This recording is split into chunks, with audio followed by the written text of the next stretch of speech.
श्वेता वर्मा, आप देख रहे हैं सी न्यूज पर वक्त है न्यूज बुलेटिन का। आइए नजर डालते हैं न्यूज बुलेटिन पर। केसरिया ढाका विधायक फैसल रहमान शनिवार को पटना से अपने घर जाने के क्रम में केसरिया में रुके, जहां कौमी एकता फ्रंट के बैनर तले फैसल रहमान को कार्यकर्ताओं ने फूल माला से भव्य स्वागत किया। इसके तत्पश्चात केसरिया वार्ड नगर के वार्ड नंबर 8 स्थित कौमी एकता प्रखंड के कार्यालय में एक विशेष बैठक की गई। अरे बड़े भाई वसील खान साहब 2008 में कौमी एकता का गठन किया। इस कौमी एकता के बैनर तले हम लोग चाहते हैं पूरे देश में भाईचारा कायम रहे। जब तक भाईचारा कायम नहीं होगा, जब तक हमारे देश का और हमारे गांव का, इलाके का विकास नहीं हो सकता है। इसको लेकर हम लोग हमेशा इस मुहिम को आगे बढ़ाते रहते हैं। उसी दौरान आज हम लोग केसरिया में कौमी एकता के ऑफिस में आए हैं। सभी लोगों से अपील करते हैं कि आपसी भाईचारा बना रहे, इलाका शांत रहे, सब लोग आगे बढ़ते रहे, देश का विकास, राज्य का विकास, अपने जिला का विकास होता रहे। मोतिहारी से सीनियर संवाददाता अशरफ आलम की रिपोर्ट। दुमका शिकारीपाड़ा के एसबीआई ब्रांच के शाखा प्रबंधक मनोज कुमार ने बैंक के कैशियर को 5 लाख का एक चेक देकर 10,50,000 रुपए नकद लेकर एक दिन से लापता हो गए हैं। बैंक कैशियर को चेक देने के बाद बैंक मैनेजर ने उससे कहा कि गोडा जा रहा हूं, शाम को क्लियर करता हूं, लेकिन शाम होने तक बैंक मैनेजर नहीं पहुंचे तो बैंक कैशियर ने फौरन इस बात की सूचना थाने में जाकर दी। इस मामले की जांच के लिए दुमका जिला के डीएसपी नूर मुस्तफा एवं एसबीआई की टीम पहुंची। क्या मामला है सर? कल एसबीआई ब्रांच शिकारीपाड़ा जो दुमका जिला के अंतर्गत आता है, वहाँ से कैशियर साहब बैंक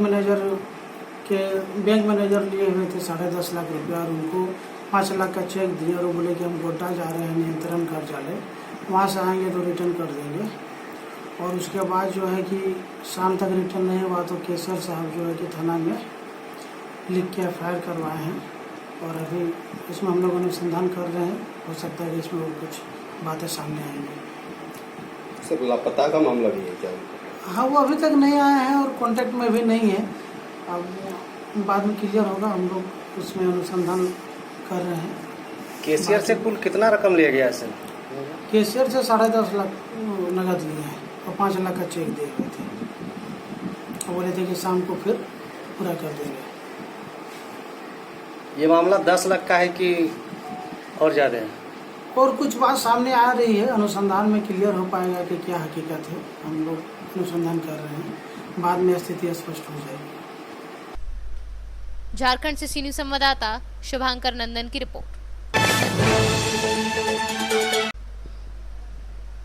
22 वर्षीय नवयुवक राम मिलन प्रजापति की गायब होने की प्रसारित खबर पर आज पुलिस ने संदिग्ध परिस्थिति में एक कुएं से लाश बरामद की, जो राम मिलन प्रजापति की बताई जा रही है, जिसके गायब होने से चर्चाओं का बाजार गर्म था। गुत्थी और भी उलझ गई है। अब देखना होगा कि कुलपहाड़ पुलिस एवं आधिकारिक वर्ग का इस घटनाक्रम में क्या रवैया आता है। पीड़ित परिवार को न्याय मिलता है या नहीं, क्या आशंका जता रहे हैं, क्या है पूरा मामला? ये दिनांक 29 अगस्त को गांव घटेवर खुर्द थाना कुलपहाड़ से एक व्यक्ति राम मिलन उम्र करीब 24 वर्ष घर से लापता हो गया था और उसी के आधार पर घर वालों ने घूमफिर की दर्ज कराई थी। आज उसका जो शव है वो गांव के ही एक कुएं में मिला है। परिवार के द्वारा गांव के ही एक लड़की से संबंध होने के संबंध में उसका आशंका व्यक्त की है। पुलिस के द्वारा जांच भी की जा रही है। उनके द्वारा ये भी बताया गया है कि गांव में 3 लड़के उस दिन आए थे, तो उस बार की भी पुलिस जांच करा रही है। अभी बॉडी को पोस्टमार्टम के लिए भिजवाया गया है। जो भी तथ्य उसमें सामने आएंगे, पोस्टमार्टम रिपोर्ट और अन्य सीडीआर से संबंधित या पूछताछ से संबंधित, उसके आधार पर जो अग्रिम विधिक कार्रवाई है पुलिस के द्वारा की जाएगी। महोबा से सीनियर संवाददाता सुरेंद्र कुमार निराला की रिपोर्ट। मंडी अधिनियम 1972 को बचाने एवं वेतन पेंशन की मांग को लेकर संयुक्त संघर्ष मोर्चा मध्य प्रदेश मंडी बोर्ड भोपाल के आह्वान पर कृषि उपज मंडी शेड्यूल में भी अनिश्चितकालीन हड़ताल जारी है, जिसमें मंडी अधिकारी, कर्मचारी, हमाल, तुलावटी, व्यापारी व किसान शामिल हैं। इस हड़ताल के चलते सभी सरकारी मंडियां पूर्णतः बंद हो चुकी हैं। मंडियां बंद होने की वजह से मंडी शुल्क की वसूली जहां प्रभावित हुई है, वहीं दूसरी ओर किसानों को भी भारी समस्या झेलनी पड़ रही है। इस हड़ताल को लेके आपके क्या कहते हैं, क्या आप? सर, हमने राज्य शासन को कई बार चेताया हमने 16 तारीख को ज्ञापन के माध्यम से अपने यहाँ कलेक्टर साहब के माध्यम से दिया, काली पट्टी बांध कर विरोध किया, सब कर लिया। जब प्रशासन सुनने के लिए तैयार नहीं तो हम अभी 3 तारीख को भोपाल गए थे, वहाँ वल्लभ भवन में प्रदर्शन किया, घेराव किया, जिसके विरोध में राज्य शासन ने हमारे ऊपर लाठीचार्ज किया और खाना खाते हुए कर्मचारियों पर लाठियाँ बरसाई, है ना। तो हम तब तक हड़ताल नहीं खोलने वाले हैं जब तक राज्य शासन किसान, मंडी व्यापारी और कर्मचारी के हित में निर्णय नहीं ले लेती है, जब तक वो हमारी कर्मचारियों के वेतन भत्ते सुरक्षित नहीं कर देती, किसान का भुगतान सुरक्षित नहीं कर देती, तब तक हम हड़ताल में रहेंगे और तब तक प्रदेश की समस्त कृषि उपज मंडियां बंद रहेंगी। कर्मचारी एकता जिंदाबाद, कर्मचारी एकता जिंदाबाद, कर्मचारी एकता जिंदाबाद। शिवराज सिंह होश में आओ, होश में आओ, होश में आओ। सर क्या वजह है कि इसलिए आप लोग हड़ताल पे बैठे हुए हैं? वर्तमान में भारत शासन के द्वारा कृषि अध्यादेश 5 जून को जो लागू किया गया है और उसके द्वारा क्या है कि हमारे किसानों की जो कृषि उपज को मंडियों में विक्रय किया जाता था, उसके बीच में कृषि उपज मंडी के कर्मचारियों के द्वारा व्यापारियों और कृषकों के बीच में मध्यस्थता के काम की जाती थी और प्रतिस्पर्धात्मक मूल्य कृषकों को दिलाया जाता था। इस कृषि अध्यादेश के आ जाने से भारत शासन के द्वारा सीधे कृषकों की कृषि उपज को कारपोरेटों के हाथ में बेच दिया गया है और प्राइवेट मंडियां खोली जा रही हैं।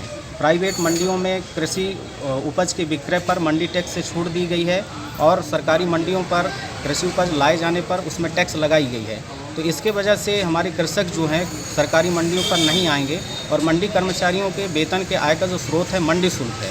इस कृषि अध्यादेश के आने से मंडियों में आवक बिल्कुल शून्य हो गया है और इसके वजह से हमारे कर्मचारियों के वेतन भत्ते और पेंशन पूरी तरह से बंद हो चुके हैं। इसके संबंध में हम लोगों ने भारत शासन के अध्यादेश के अनुक्रम में मध्य प्रदेश शासन के द्वारा जारी की गई नियम नियमावली के विरुद्ध हम लोगों ने संघ के माध्यम से पत्राचार किया जा करके मांग किया गया है, लेकिन अभी तक मध्य प्रदेश शासन के द्वारा इसके संबंध में कोई भी प्रत्युत्तर नहीं दिया जा रहा है, नहीं सुना जा रहा है। इस अध्यादेश से जो है व्यापारियों, हमाल और तुलावटियों पे क्या असर पड़ेगा? इस अध्यादेश से एक्चुअली क्या है कि हमारे मंडियों पर कृषकों को कृषि उपज आने से हमाल, तुलावटी और व्यापारियों को रोज़गार मिला हुआ था, तो वो रोज़गार पूरी तरह से बंद हो चुका है। कृषि उपज प्रांगण में नहीं आएगा तो ऐसी स्थिति में न तो हमालों का रोजी रोटी चल पा रहा है और न तो व्यापारियों को भी उनके भाव नहीं मिल पा रहा है। मुख्य रूप से कृषक इससे लूट रहे हैं, क्योंकि औने पौने दाम पर व्यापारी कहीं भी उनके घर से उठाए ले रहे हैं और ख़रीदी कर ली जा रही है। ऐसा इस जाता था। ठीक। शहडोल से सी न्यूज़ संवाददाता विनय मिश्रा की रिपोर्ट। तिलकधारी अतरवास महाविद्यालय मेंदावल में बीएससी तृतीय वर्ष गणित विषय की परीक्षा संपन्न। कुलपति ने प्रेमलता महाविद्यालय ऑनलाइन को हिदायत दी।